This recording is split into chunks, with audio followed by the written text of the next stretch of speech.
Good morning, I'm Michael from Monster Gaming, and if you enjoy the video, please like and subscribe.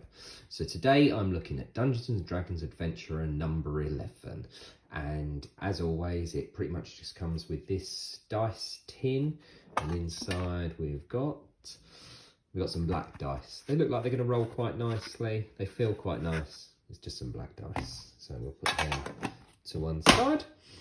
But here it is, here's the book. So if we open up number 11, inside we've got some sage advice. So we have a little piece on temporary and maximum hit points. We have a piece on treasure. We have a bit on food and drink. And then 2 parts on managing monsters. A little bit on character creation. So we have the acolyte.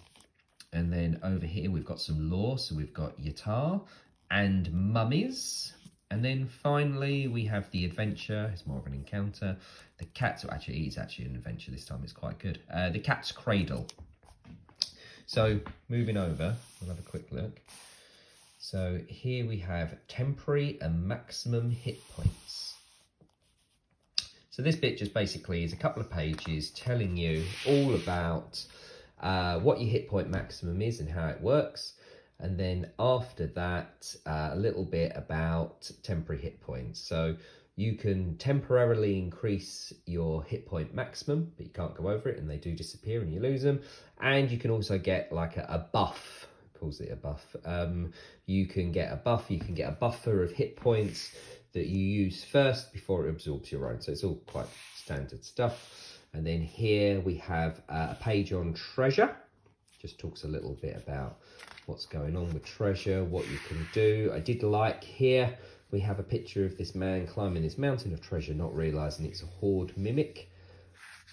Talks a little bit about just because you found some cool treasure, don't just try and sell it straight away. Maybe find the right person, because you might get some more money for it. Could always lead to a quest with the DM as well. And then here, again, it's another picture of a mimic. We have a picture of a colony mimic, which I think is a very cool picture, and I'm not sure why it's there for food and drink, but maybe it's the only place they can find a picture of a couple of people sipping tea. But we have a little piece on exhaustion again, which they talked about in conditions previously, but it talks about food, drink, lodgings, different people eat different foods, the cost of living, and you know, you can actually conjure up your own food with some of the different classes, some of the different spells and stuff. So all very nicely laid out. Yeah, it's still very basic, but you know, it's interesting enough. This part though is really basic. This is managing monsters. So a couple of pages on that. First bit, we have a list of all the different monstrous types. And then here we've got some of the more exotic monstrous types. It says reaching from across the cosmos, but it's got fae, it's got all sorts of little things written in there. And then a little piece about managing monsters. Doesn't tell you how to run them, it just basically reminds you that monsters have stat blocks. And before you do run an encounter, make yourself familiar with the monster that they're going to be facing, or monsters that they're going to be facing, because they'll have certain timings, they'll have certain special abilities, etc. Again, it's nicely written out for someone who's new to being a DM. It's quite basic, but a lot of the quests over the years kind of do help you hold your hand with that anyway. So here we've got this issue's background, where they're now releasing the backgrounds. We've got the acolyte, their benefits, what they get up to, a little bit about role playing them. But again, it's all very, I mean, to be fair, the backgrounds are quite basic anyway, but it's all quite basic stuff.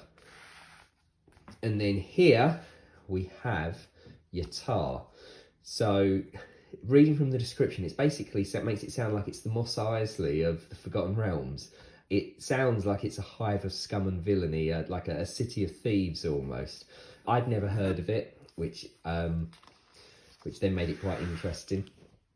We have a little map about where it sits. I don't actually have any really big maps of the Forgotten Realms. I've only got the one that's kind of like the Swords Coast that's got Phandalin in. And I've got about 3 different copies of the same map. So I'm not actually quite sure where this is supposed to sit. But it was still a good read. I quite like this little bit about the notable locations. Basically, it makes them sound like they're all scumbags. Yeah, it sounds, and what I did think, looking at the picture and from this description here, I assumed it was a coastal town, but in fact it's not. It's located on a tri-river crossing. But anyway, it was good. It was interesting. And then here we've got mummies. As always, when they introduce a monster, it probably means that it's going to be the monster in the quest at the end, and of course it is. So we've got a little bit about mummies, how they're created, and because it's not always wrapping them in bandages, it does include the bog mummy, which is quite good. And then a little bit about why they're preserved, but more importantly, we've got how to put them back to rest. So that's quite good. And then over here, we have the highlight. Now, I always think, while all of this stuff is quite good in this part of it, the encounter is traditionally the bit that I get it for. I'm still not sure on the value for money on these, but the encounter is the bit that I look forward to reading. Not that I couldn't design my own, but this one's good. This one's good. It is a small encounter in an auction house that takes place over like a couple of days. So in this auction house, and here's a little picture of the auction house. It's not massive. The players, they get hired, basically act as bodyguards, just act as guards to this very wealthy auction that's going on of these kind of ancient artifacts that have been dug up.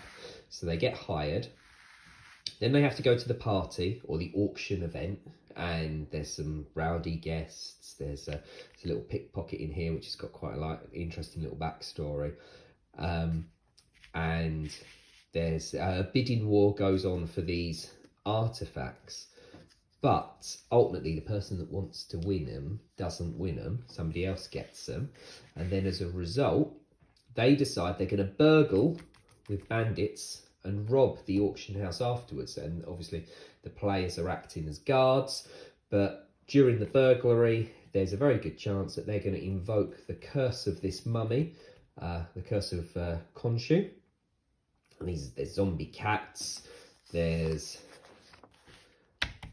mummy, but actually it's only a couple of pages and a few stat blocks, but it's quite well written, and it's interesting enough that it can be fleshed out, but it just feels like it's a Hammer horror. It just feels like it's a 70s, sorry, it's probably 60s even, Hammer horror story. You can just imagine it being one of the Curse of the Mummy style ones with Peter Cushing and Christopher Lee lurking in the background. It's a good little short adventure. I quite liked it. That's it. Thank you very much for looking. Take care.